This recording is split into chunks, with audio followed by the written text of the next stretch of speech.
I would like to welcome back to Coast AM our good friend, Dr. Stephen GREER. Dr. GREER. Hello. How are you? Everything good? Yeah, we're doing very well. How are you doing? But what became very clear to me in the 1990s is that alone isn't going to change anything, that we're going to have to connect some dots. And the way they work is, and I have people on my team who've been in these types of projects, is that it doesn't matter how high the rank of the person is who may ask about what you're doing. If they're not directly read into or briefed on an unacknowledged special access project, everyone in that project is to turn to them and say, no such project exists. And that includes whether it's the president asking, the CIA director that I briefed is asking, the Secretary of Defense that Gordon Cooper and I approached, who was Secretary of Defense Cohen, for President Clinton, etc. In 100 years, we have killed hundreds of millions of people of our own people in warfare. We've gone from cannons and machine guns to thermonuclear weapons to now degrading the biosphere to such a point that one of the 5 directors of NASA told me that if the public knew how bad it was, there'd be panic. We have been compelled to create a permanent armaments industry of vast proportions. Added to this, 3.5 million men and women are directly engaged in the defense establishment. We annually spend on military security alone more than the net income of all United States corporations. Now, this conjunction of an immense military establishment and a large arms industry is new in the American experience. The total influence, economic, political, even spiritual, is felt in every city, every state house, every office of the federal government. We recognize the imperative need for this development, yet we must not fail to comprehend its grave implications. Our toil, resources, and livelihood are all involved. So is the very structure of our society. In the councils of government, we must guard against the acquisition of unwarranted influence, whether sought or unsought, by the military-industrial complex. The potential for the disastrous rise of misplaced power exists and will persist. We must never let the weight of this combination endanger our liberties or democratic processes. We should take nothing for granted. Only an alert and knowledgeable citizenry can compel the proper meshing of the huge industrial and military machinery of defense with our peaceful methods and goals, so that security and liberty may prosper together. Now I'd just like to get where Dr. GREER, you're right here, so please come out. Give me a warm up. Thank you very much.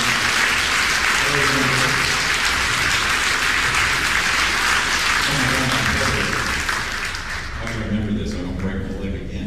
Anyway, thank you very much, and I love what Jeff is doing because it's grassroots, it's here, and I love Denver, love Colorado. This is one of the first places that we really started organizing all of this was in the Denver area, so thank you for showing up here tonight. You're all great.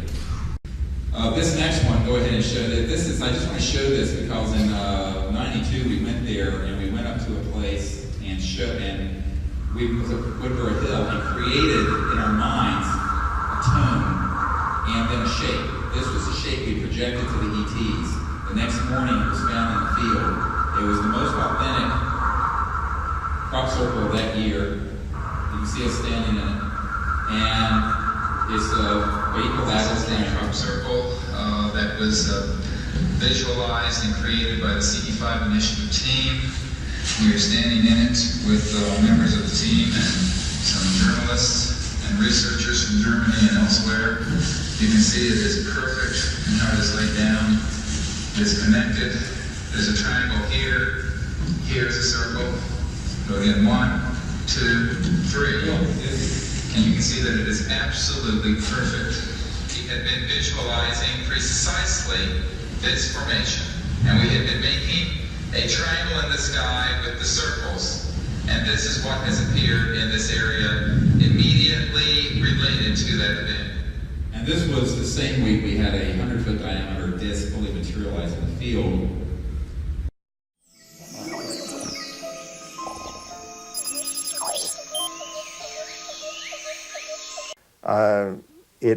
Nature has been very kind. We are free to do anything that we are smart enough to discover how, but we've got to use our brain and our mind to discover how. But the mechanism is there for us to do it. I fully believe that. And inventors I work with, I will state point blank, at least, two of the very brilliant inventors I work with have produced free energy devices that are real and do work, and I personally have measured and dealt with the devices. They're real, they work, it can be done. And so it's an energy which has the aspect of restoring the biosphere and restoring life. For example, it's clean, so you wouldn't have all the pollutants from burning fuels and so forth, and for the nuclear byproducts and so forth. It's very clean fuel. You have absolutely nothing left but just energy. And you can transform it from either negative to positive. If you need the form of positive energy, you can do that. You can transform it back to negative, and you can reach a very nice energy balance in nature. It has some other very positive benefits that don't show at first glance. The Earth, Sun, and Moon are connected not only by radiation of the normal electromagnetic energy, the external scattering stuff, but the half that's left out, the internal hidden energy. If you pollute one part of this system, the pollution feeds and spreads to the whole tri-system. Literally, we are polluting not only the Earth presently, but we are also polluting the Moon and the Sun in the scalar components. And that's what is gradually being radiated back to us. And so the very vital part of the energy that living systems have to have continually to be living systems and maintain their life is slowly being affected. And of course we need to clean that act up right away, because that's the worst kind of pollution we can possibly have. I'll whip through this quickly because I've talked about this in my books at great length, and I've talked about this at Under London Talks. But I say the moon is a construct or a part construct. This is a book called Who Built the Moon by Christopher Knight and Alan Butler. It's absolutely brilliant in the way that it puts the case for the moon not being real in terms of a natural body. But interestingly, what they find in that book is the mathematics and geometry between the sun, the moon, and the earth are fantastic in terms of their synchronicity, and it does not apply in any way to the rest of the solar system.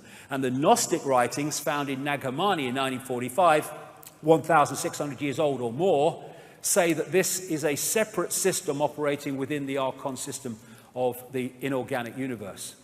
They say in the book, the authors, the maths involved in the Earth, Moon, Sun system is nothing less than staggering, and that the moon has been put there with the accuracy of the proverbial Swiss watchmaker.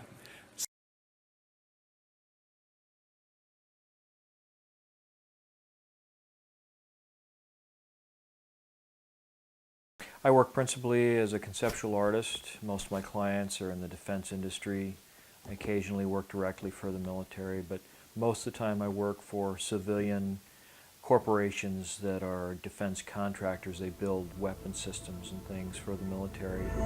So this all kind of came full circle for me, but the thing that Brad said when he described this Aurora type aircraft in this hangar, along with these other unusual vehicles, was that it employed a very unusual kind of technology. That it had two propulsion systems, not just one.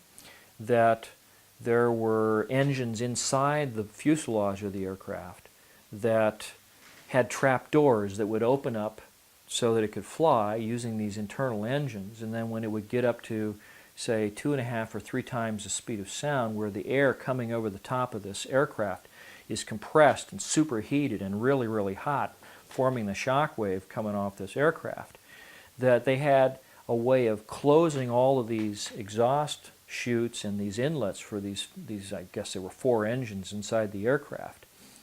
And there was an external type of pulse detonation engine that would operate, and there was a kind of shallow ridge that ran laterally across the belly and the backbone of the aircraft at the widest part. There were no wings and no tails on this aircraft that Brad had seen in the hangar. But along this ridge were all these little tiny orifices, these little, looked like fuel injectors pointing outward into the airstream directly behind this ridge. I mean, if it flew this way, they would point towards the back. And the idea was that as a supersonic shock wave would form over the front of the aircraft and it would separate from the surface of the aircraft right where that little ridge was, they would spray fuel into the superheated, highly compressed air, and it would explode. It would spontaneously explode. And as it did so, it would expand between the tapered afterbody of the vehicle and the shock wave that came off those ridges. So it was like an exhaust cone turned inside out, and it would pinch the back end of the vehicle and shoot it forward at speeds of something like 10 or 15,000 miles an hour. I mean, just incredible, faster than a rifle bullet, basically. And that was part of the reason the whole thing was covered with these ceramic tiles, is to protect it from melting when it's flying through the air.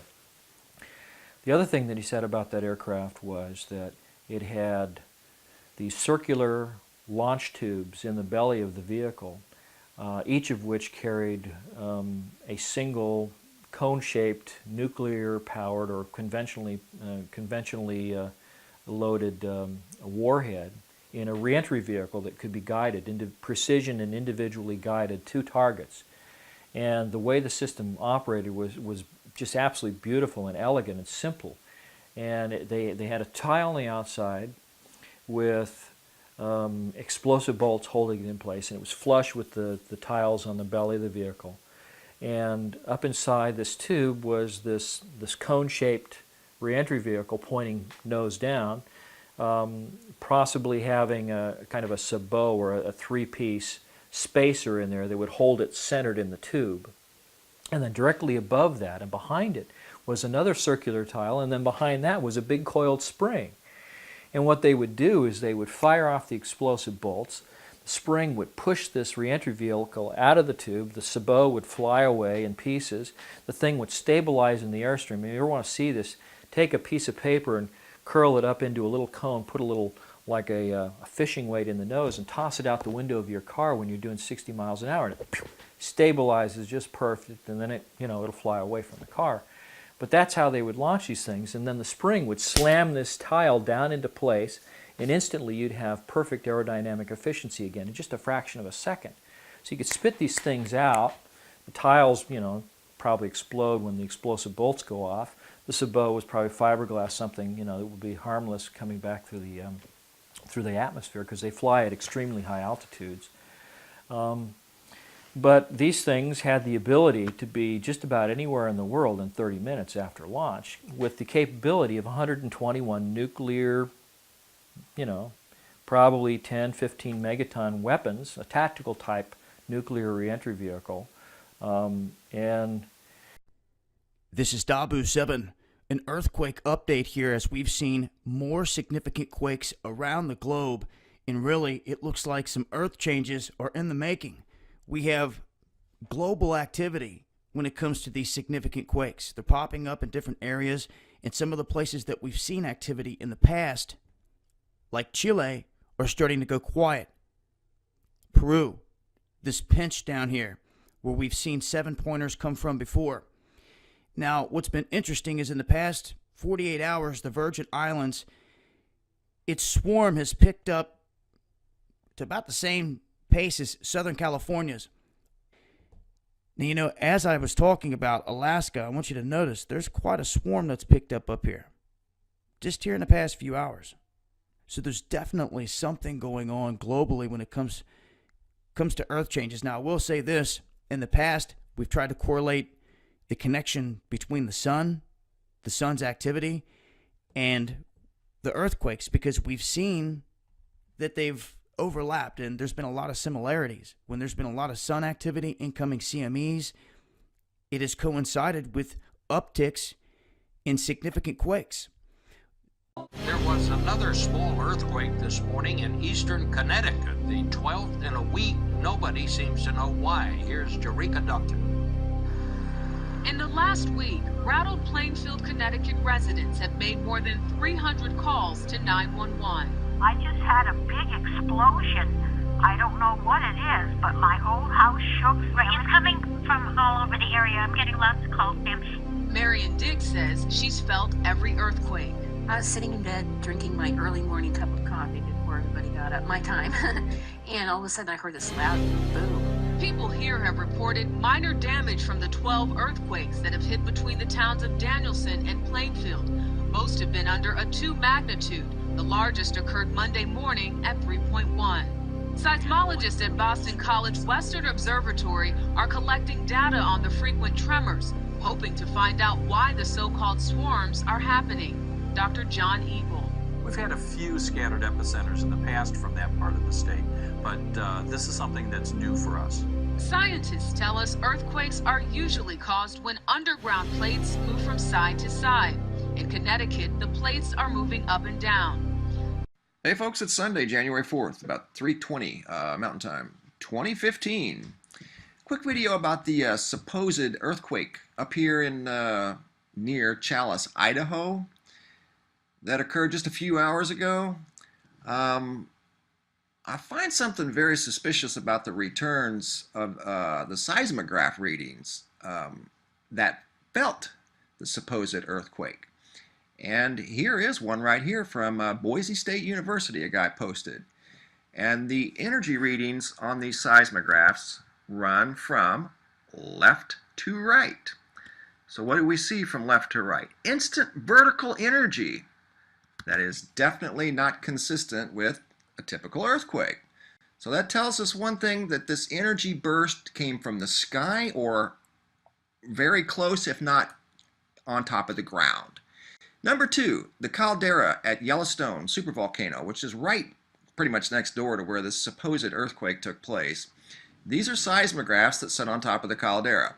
These are showing signatures of vertical energy releases that are being recorded on these seismographs. And again, the energy readings run from left to right. So left to right, kapow. We have a burst of energy that then simmers down into the traditional earthquake primary or secondary waves. There's nothing in the front. So we may have something going on at Yellowstone. I'm not sure. Historically, when people do nuclear device testing, that's what this is right here, when the guy from North Korea tested a nuclear device. This is the seismograph right here. Vertical energy, vertical energy. I'll even play it for you. They recorded it in China.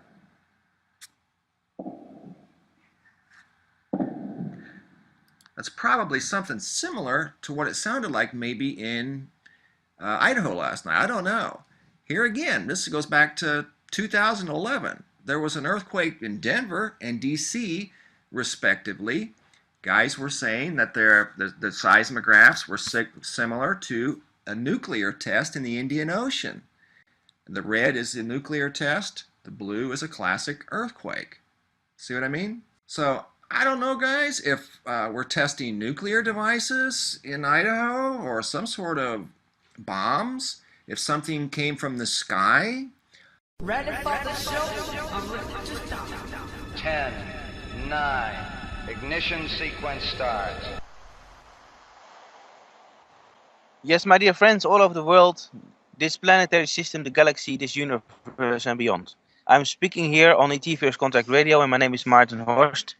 I give you 3 times a week the latest galactic news, and I have a very interesting gentleman next to me from Scotland. His name is George Smith, and George is an amazing, really an amazing person. I met him yesterday at the Barge Inn in Wiltshire, UK, where the crop circles appear. So without further ado, George, I want to welcome you to my show, ET First Contact Radio. Thank you very much. It's an honor to have you on the show, and why don't we start to talk about the early years, your childhood, and what happened there? Okay. I don't speak about anything before the age of 12 years old.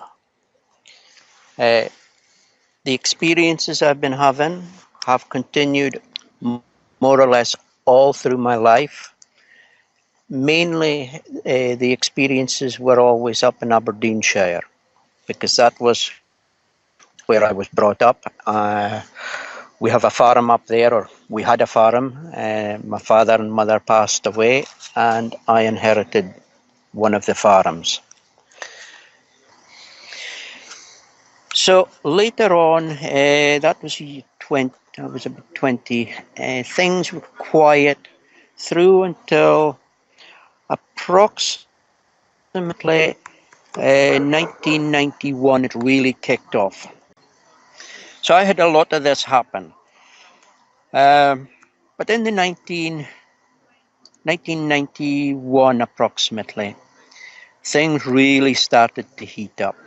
And this is when I was seeing these UFOs at night. Wow. And at that time, in the 1990s, 91, 92, I was only getting approximately 3 earthquakes a week. And a big one might be around 3.3 on a Richter scale, 3.2. So now, when you look at the earthquakes around the world, I haven't looked at it today or for the last few weeks here, I'm sorry. But there was a while there, they were way up at 170, huge amounts of earthquakes. And a 3.3 you didn't even think about, because they're way up in the 5, 6, 7s, and sometimes touching 8s. So our whole system in the earthquake region has completely shot off the scale compared to what it was when I was first looking and monitoring it. Back in 1990, they asked me to study and monitor earthquakes and volcanoes around the world. Now, in 1990, I didn't have access to the internet. And I used to go to Aberdeen now and again. I'd go to the library and get the Lloyd's insurance list. It was only 4 pages in the Lloyd's insurance list. And in there you got a little article, volcanoes, and underneath it was earthquakes, or other way around, I can't remember. But the two were together. And this was because the Lloyd's insurance needed to monitor earthquakes and volcanoes. The reason being, they would not insure against a volcano if you were in a volcano active region, or if you are in an earthquake active region, they will not insure you against an earthquake. Or if they do, it will be a very minimal amount. And this was in the early 1990s. But I was also having some problems with the police. So I had to leave home for a while. So I went to this friend of mine. So I stayed with him for a while. And when I was at his house, for 6 weeks,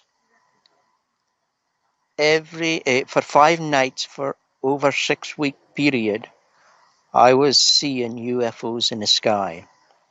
And on some of the occasions, one day I was out watching them, and they would appear as they usually did, and I'd ask them to move around in the sky for me through using telepathy. Hey folks, it's Friday, November 29th, about 11:10 Mountain Time, 2013. Fire in the Sky News here at the American Meteor Society. It looks like the meteor storm, whatever you want to call it, is still well underway. We've got 104 reports, coast to coast, literally in almost every state across the United States. Got reports from multiples from Canada and France.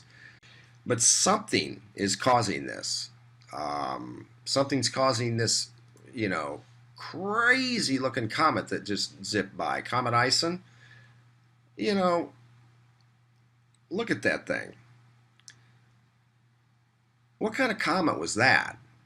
Was that even a comet? I mean, if we go back to, here it is on Soho, If we go back to the Hubble images that they gave us, you know, what was it, back in May or April or something like that? Looks like a triangle right there.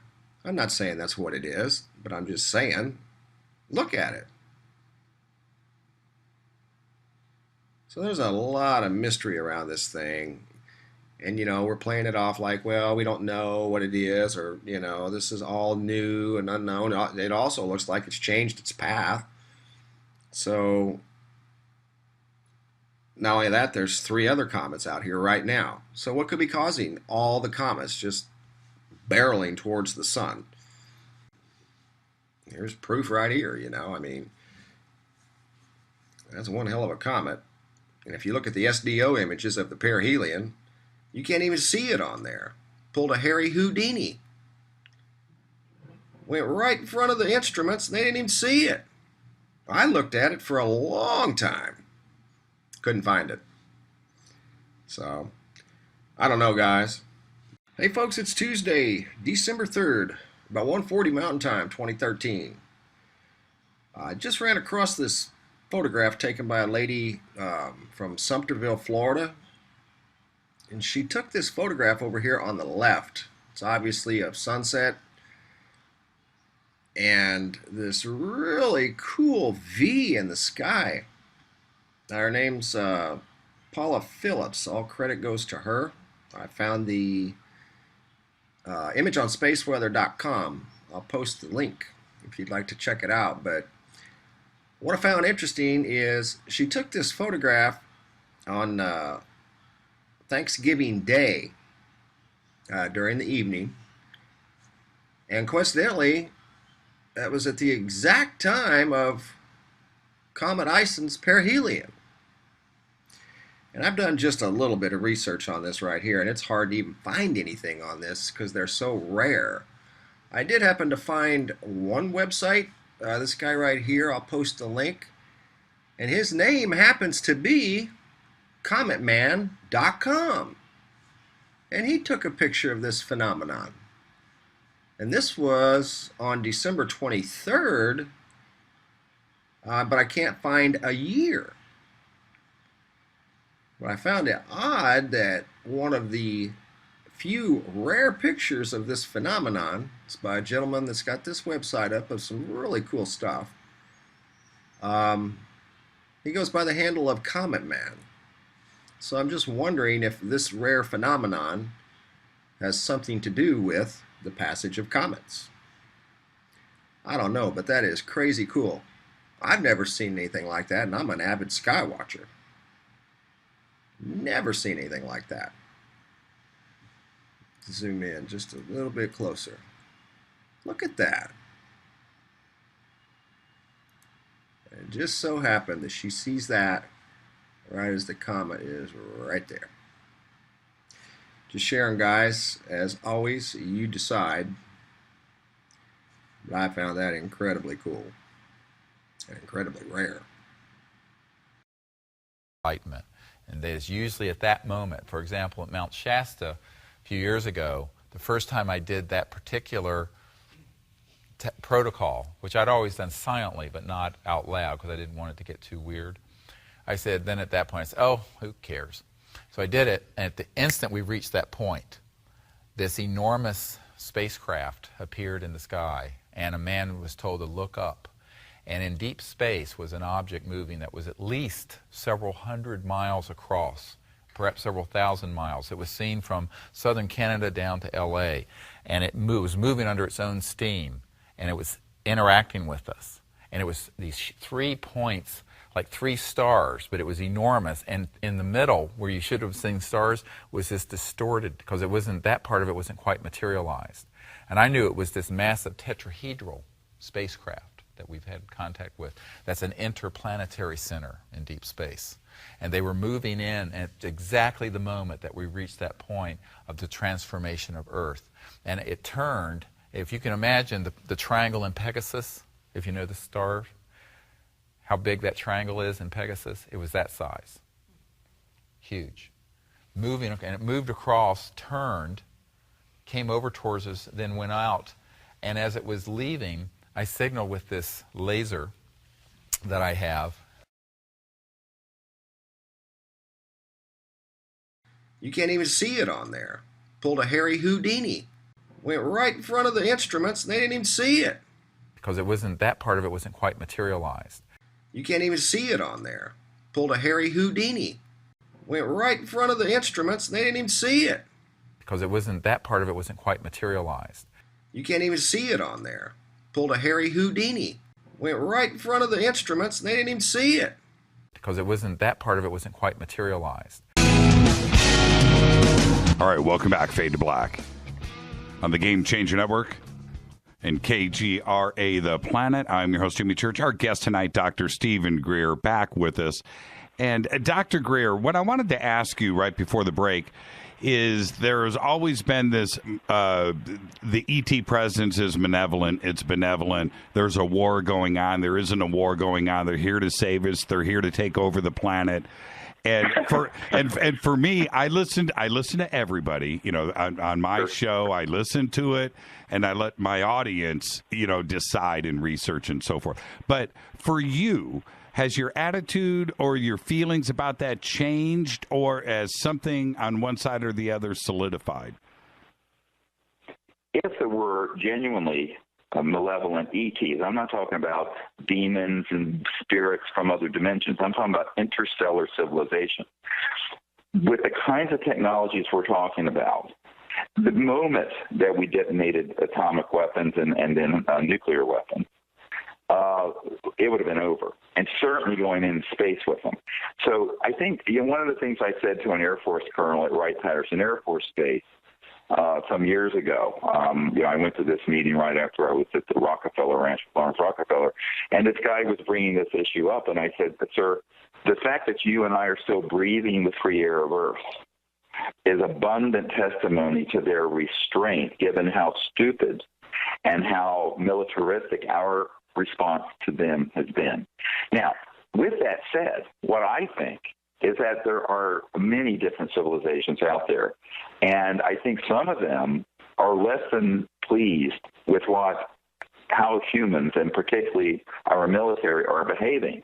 But I don't think that's necessarily a sign of malevolence. I think that's a sign of common sense, because if you were to step back from our planet for a second, look, in 100 years, we have killed hundreds of millions of people, of our own people, in warfare. We've gone from cannons and machine guns to thermonuclear weapons. We have gone from the early industrial era to now degrading the biosphere to such a point that one of the 5 directors of NASA told me that if the public knew how bad it was, there'd be panic. So my point is that any civilization watching this would be shocked and appalled. Hello, everyone, and welcome to Cosmic Truth. My name's Janine Regan Sinclair, and I'm your host. And today we have a very special guest with us, an amazing man who's working all over the world and bringing some enlightening information to everybody about extraterrestrials, about non-fossil fuels, all sorts of fascinating stuff. His name is Dr. Stephen GREER, and Stephen is the founder of the Disclosure Project. But so as a result, my medical career was just sort of pretty much on track. I'm chairman of trauma and emergency medicine at this hospital, taking care of all kinds of gruesome things, and shootings and stabbings and car wrecks and burns and dead babies and everything you can imagine. But during all that, I had an experience where I was contacted by an extraterrestrial senior ambassador who said, basically, pick up that which you have dropped. It was not in an accusatory way. It just said, get going with what you know is true about this issue that we're here. And that was in 1990. That was 24 years ago in January. The reality is that if you're an interstellar civilization and you're able to reach Earth, you're not allowed to get out of your biosphere very far with those kind of technologies until you have accepted the prime directive of universal peace. Why? Because you could absolutely destroy entire planets with technologies that are faster than the speed of light, which are scalar electromagnetic weapon systems. Now, fast forward to where we are right now, it's sort of back to the future. Covert programs, I know in the United States and some elsewhere, have these sort of technologies that we've been studying for 60, 70 years, and we have weaponized them. The Oslo spiral, the blue spiral that was over Norway when Obama was getting the Nobel Peace Prize in 2009, that was the detonation of a scalar electromagnetic weapon to warn the president off of what we were briefing him on about all this and to end the secrecy. Only an alert and knowledgeable citizenry can compel the proper meshing of the huge industrial and military machinery of defense with our peaceful methods and goals. So what could be causing all the comets just barreling towards the sun? Spacecraft that we've had contact with. That's an interplanetary center in deep space. 1991 it really kicked off. But in the 1991 approximately, things really started to heat up. And this is when I was seeing these UFOs at night. Because in 92 we went there.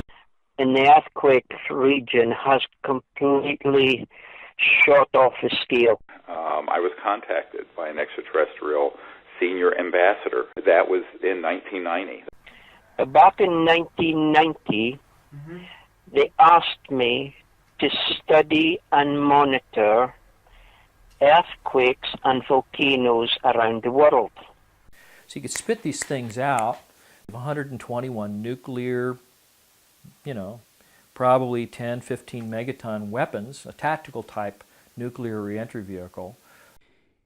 Its swarm has picked up, there's quite a swarm that's picked up. Hoping to find out why the so-called swarms are happening. So that tells us one thing, that this energy burst came from the sky or very close, if not on top of the ground. One of the 5 directors of NASA told me that if the public knew how bad it was, there'd be panic. Nuclear devices in Idaho or some sort of bombs, if something came from the sky. The connection between the sun's activity, and the earthquakes. You could absolutely destroy entire planets. That was the detonation of a scalar electromagnetic weapon to warn the president off. In the scalar components. And that's what is gradually being radiated back to us. If you pollute one part of this system, the pollution feeds and spreads to the whole tri-system. Only an alert and knowledgeable citizenry can compel the proper meshing of the huge industrial and military machinery of defense with our peaceful methods and goals. So what could be causing all the comets just barreling towards the sun? Spacecraft that we've had contact with. That's an interplanetary center in deep space.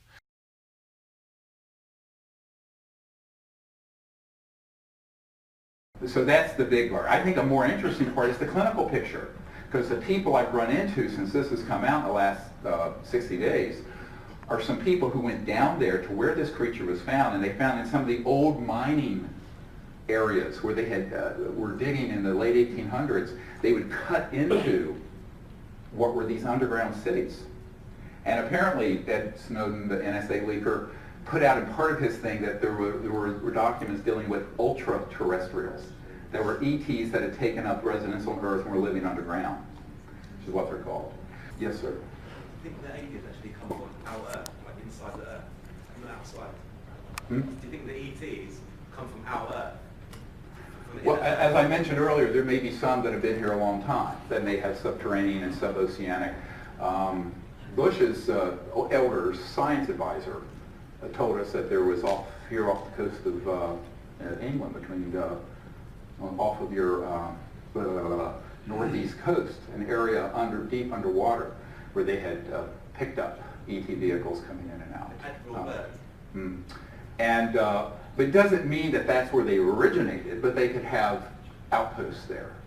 Now a lot of people say, well, why should they be so discreet? I said, because they know that we know, and that if they were to do something massively overt, it would be spun by the spin doctors in the military and in the media as an alien invasion. All right? If I figure this out with my limited intelligence, I know they have, because they're cruising around with IQs of 400 to 500.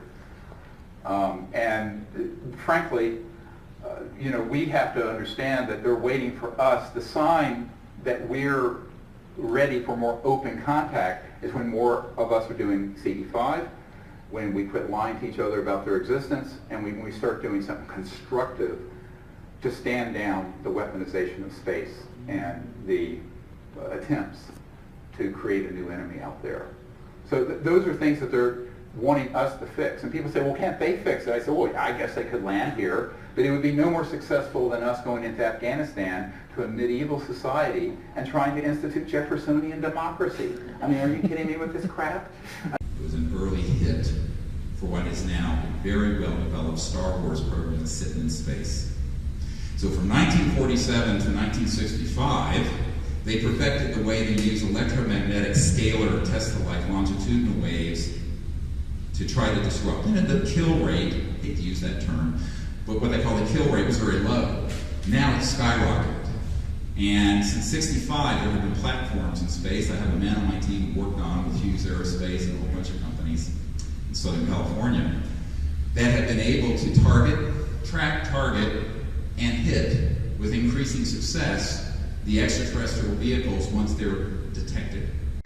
So, with this, it brings you into a lot of learning whereabout these UFOs appear. And what we did find out was, what I did learn was, they always appeared in the same places in the sky.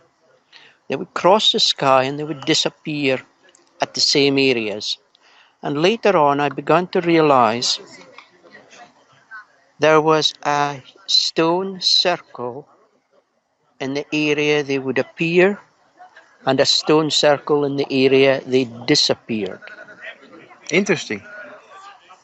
So later in my life, I then had to go and visit all the stone circles in the Aberdeenshire area. Mm-hmm.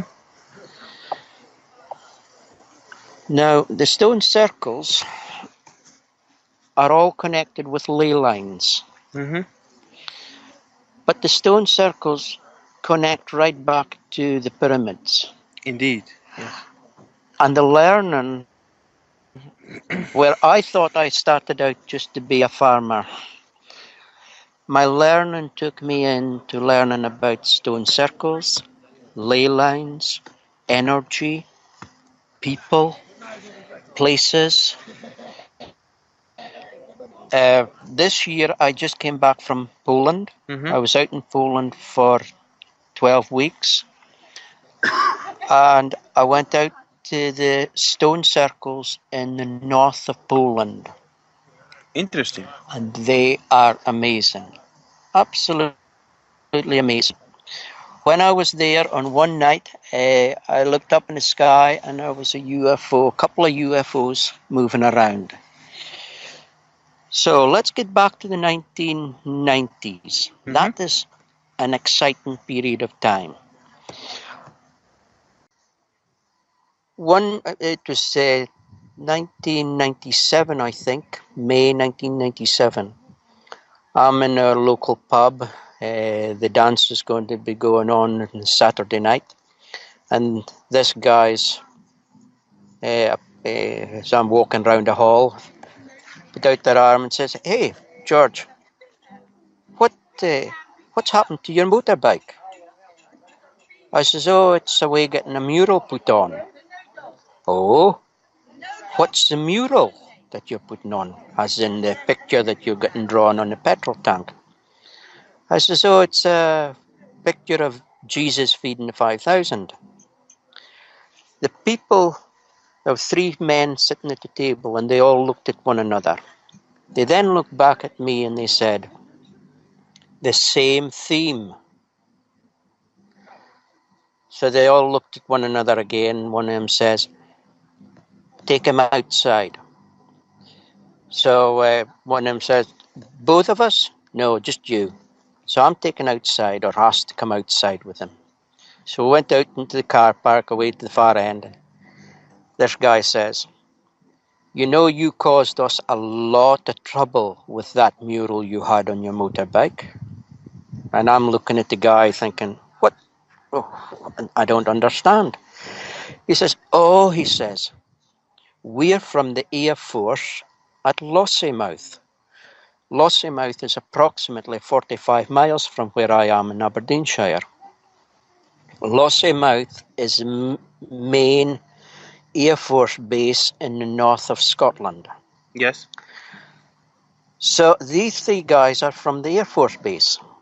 So the trouble that I had caused was, he says, we, the people at RAF Lossiemouth, were all questioned. Who revealed that information about the ETs to George? Which of you guys at the Air Force base revealed this information to George? And the guy's saying, we're all saying, it wasn't me, it wasn't me, it wasn't me. And they're all saying, none of them revealed any information. The guy from the Air Force base said, anyone with any connection to my area was questioned. And he said, we were really questioned. So he says, it was accepted that we had not said a word. We had not told anyone. We hadn't said anything. So he says, the guy starts shaking now. He says, the decision was made that you had to be taken out. And I'm looking up at this guy. I'm not very tall. I'm a little guy. And I'm looking up at this guy thinking, oh, you're a bunch of hardy guys. Wow, this is going to be interesting. Mm-hmm. So the Air Force guy says, we knew where it was going to be done, how it was going to be done, and who was going to do it. And I'm standing there sort of looking at the guy thinking, wow, interesting. So then he says to me, the Air Force guy says, before we went to do it, as in take me out, have me murdered, we were approached by your friends, your brothers and sisters. From the Stars. The Star brothers and sisters. We're approached by your friends and told, back off, do not touch. Now we want you to go and speak to George and give him this information. So here is the information that was shared with me. This will be exciting, my friends. So what the guy from the Air Force said was, imagine you come downstairs in the morning and you go to your fish tank. And I'm standing there nodding, thinking, yeah, I understand. Totally understand. You look and see that all the fish are okay. And you look for your favorite fish and see it is okay. And I stood there nodding, thinking, yeah, I understand this. Yeah, fully understand. He says, you go, you have your breakfast, you get in over your car, you drive to Aberdeen, you make a phone call to America, you get in over an aeroplane, you fly to London. You come back home at night and you go to the fish tank and you look and see the fish. And you look to see your favorite one is okay. I'm standing there nodding, thinking, yeah, I understand this. Understand exactly.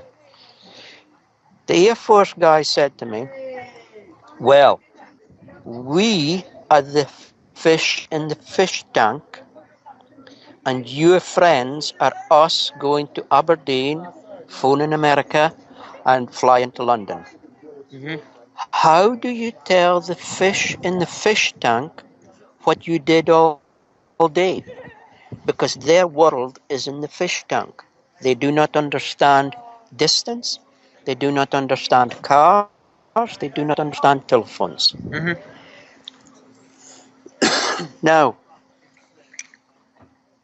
when you see it like that, it makes a lot of sense for some people. But I already knew this information. What actually happened was, I was then told that let me know that our star brothers and sisters were visiting RAF Lossiemouth. So what the guy then told me was, or first he asked me a few questions. He says, how many different types do you meet? So I'm standing counting with my fingers on 1, 2, 3, 4. I'd got to 4.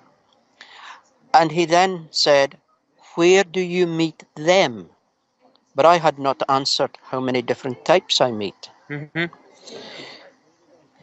I did not answer where I meet them. Mm-hmm. Then he said, what technology have they given you to work on in your shed? And my mouth dropped. I was shocked that they knew this information. Yes. That they knew that I had been given. I did not answer that question. Now, here's where it gets really interesting. Okay, go on.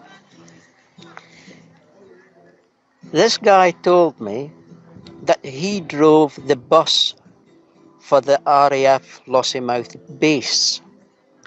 And on one occasion, they had taken out of the sky and downed a UFO right next to where I was living. And they came and picked it up and took it back to RAF Lossiemouth. And I immediately thought, I know which night that was. I remember that night. I remember the military vehicles. And I thought, you sick and sick. That was for me to go and back engineer. So this UFO is sitting at RAF Lossiemouth. But the guy also told me that they had picked up quite a few craft in the northeast of Scotland. And they had them at RAF Lossiemouth. And what he told me was, says, we don't have an effing clue how this stuff works. But he pointed to me and said, you do. So that then brings us into a huge amount of knowledge of what's going on within the military base at RAF Lossiemouth. The 1990s was a fairly hectic period of time for me. Yes.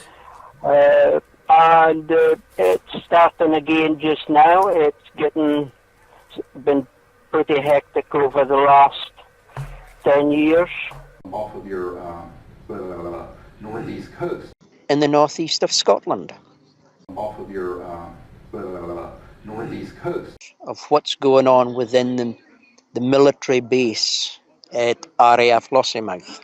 Track, target, and hit the extraterrestrial vehicles. They had taken out of the sky and downed a UFO. Off of your northeast coast. In the northeast of Scotland. Off of your northeast coast. Of what's going on within the military base at RAF Lossiemouth. Track, target, and hit the extraterrestrial vehicles. They had taken out of the sky and downed a UFO. If I was the president, I would immediately race to wherever they have the files about Area 51 and the UFOs, and I'd go through everything to find out what happened. Right. Did you do that? That's why you will not be president.